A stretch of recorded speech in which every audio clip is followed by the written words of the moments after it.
Now we're going to return to the scene of the very first story I reported for Prime Time many years ago.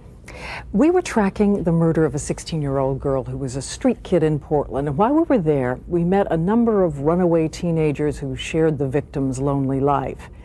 They acted as if it were a great adventure, but we knew it was not. And we wondered where the years had carried them. So we went back to Portland to start our search.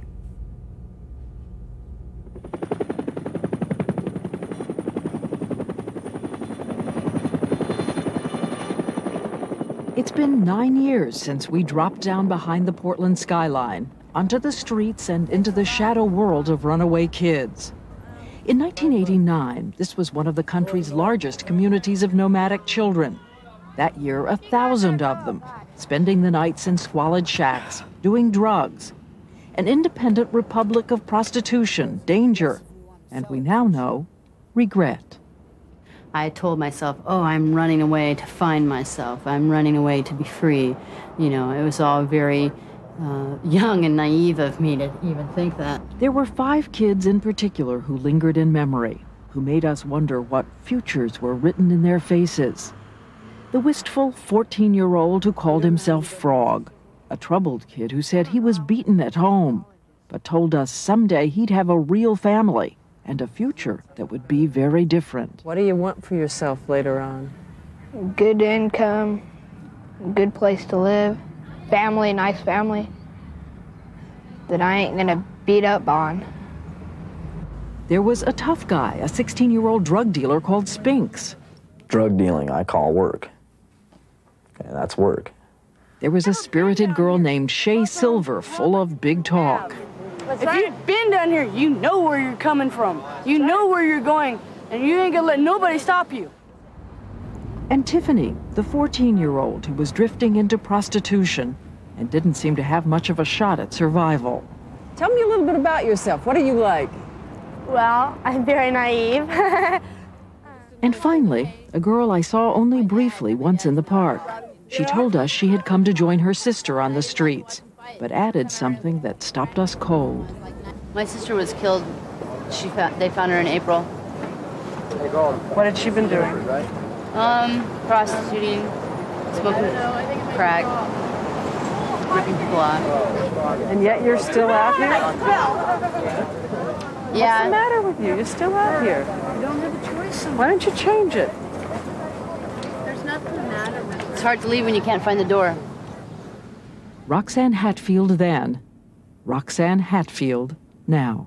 I have 16 felony convictions for car theft, 2 for methamphetamine, and 1 for prostitution. Although that's on my adult record. On my juvenile record, I got arrested countless times for prostitution, for running away from home. We found her through an old friend, a counselor. She was a fugitive, hiding out in Central Oregon after jumping bail on car theft and forgery charges. She told us the years since we met had been a wasteland of theft, drugs, prostitution. Back in Portland, they'd called it hustling. Will you hustle? Yeah. Do it a lot. You hate it? Yeah. I was running from something I didn't know how to explain. Her mother, an alcoholic, and she said she'd been sexually abused since she was 9. When I was 12, I was told that I was a whore, that I was making it all up, that I was going to be a junkie and a prostitute, and, you know, I was just going to be this really bad person. And strangely enough, that's what happened. You do drugs? Yeah. Is that why you hustle, for the money of the drugs? Mostly. What kind? I do speed. Smoke pot. It was just a way to survive. It was a way to get through the next day, or the next hour, or the next minute. When I look back on it now, I miss my childhood, because I didn't get to go to the prom. I didn't get to go to school, you know, and hang out with my friends. I didn't get to do any of that stuff. And I miss that. And, you know, there's times where I'm really angry that I didn't have this life that everybody else has, you know. But I can't, you know, here I am crying about it, but I tell myself, well, I can't, you know, let myself get caught up in that, because it will just bring me back down. I gotta start from here and go on. And she'd already done something she'd never done before. She stopped drugs. She moved in with a lover, a girlfriend. She had a home and a job as a baker. She told us if she could just turn herself in and serve the time, she'd have a real shot at the life she'd always wanted.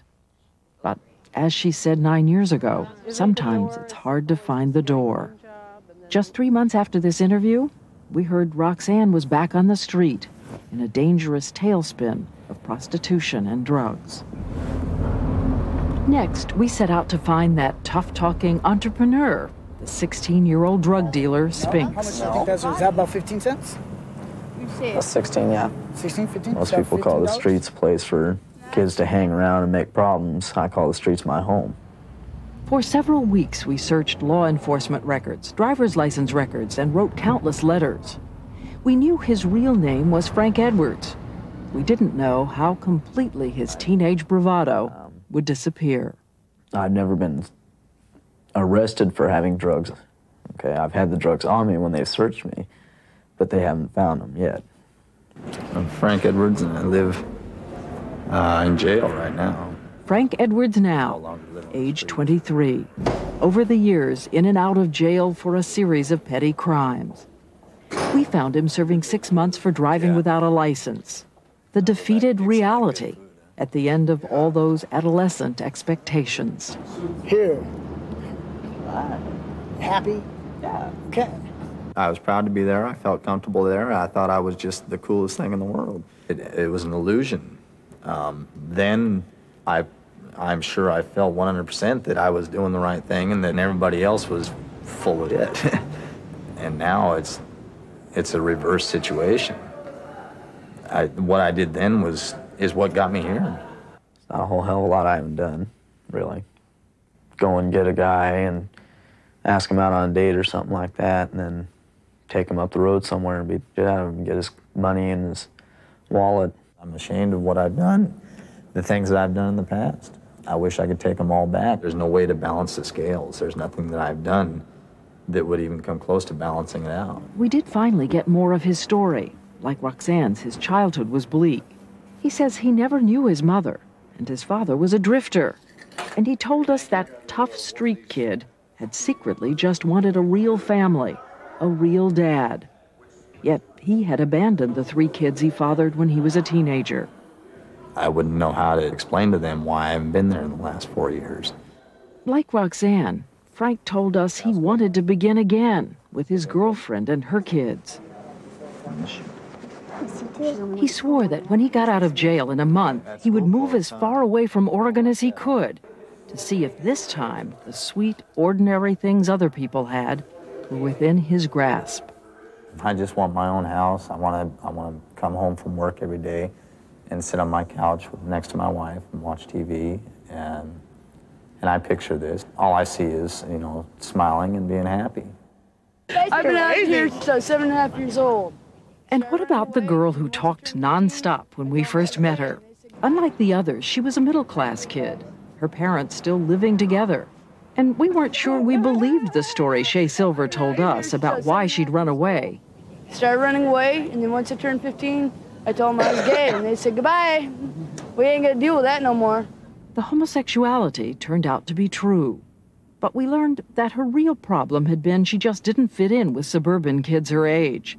She was a little rough, different. So she came to the streets of Portland to see if she could find friends, other kids like her. Okay. What are you going to do? What are you going to do 5 years from now? Really? 5 years from now, I intend to be a psychologist. I'm going to have me a clinic that is going to help street kids. I'm going to have me a foster home, and I'm going to pull these kids off the streets and keep them off. My name is Shay, and I'm a social worker now. Shay Silver, 8 years later. We found her doing pretty much what she dreamed. Only she's not working with kids, but developmentally disabled adults. B4. Nope. Some of my folks are like street kids. Some of my folks are like little kids. Bill, it's really rude to talk over the top of somebody. And being a former street kid, I know what it's like to be shunned. I know what it's like to be, you know, just out of people's view. People don't want to deal with my clients, and they don't want to deal with people like me either. They fear us. They don't understand us. Take what happened, she says, when she left the streets to join the Army. Needless to say, I didn't fit in exactly well. I'm not very feminine. I would fend off multiple passes by men. And pretty soon word circulated that, you know, they're pretty sure I'm lesbian. She says after serving a year and a half, she was discharged for being gay. She started drinking again and found herself back on the street. What pulled her out of the nosedive this time was the thought of a child, her own. She had told us about him 9 years ago. I have had a little boy, okay? I've given him up for adoption. In 7 years, he will be back with me, okay? Because I know that for a fact. My little boy loves me and I love him, and I'll be goddamned if I let anybody get in my way now. I get pictures of him twice a year, and I get to send him gifts twice a year for his birthday and for Christmas. So that's all the contact I've really got with him. I'd like more, but at this stage, I can't. She said it was for him that she went to school and got a degree. I wonder if he misses me. I wonder what he wants in life. And I want him to know I'm there. You know, I don't want him to ever think that I abandoned him.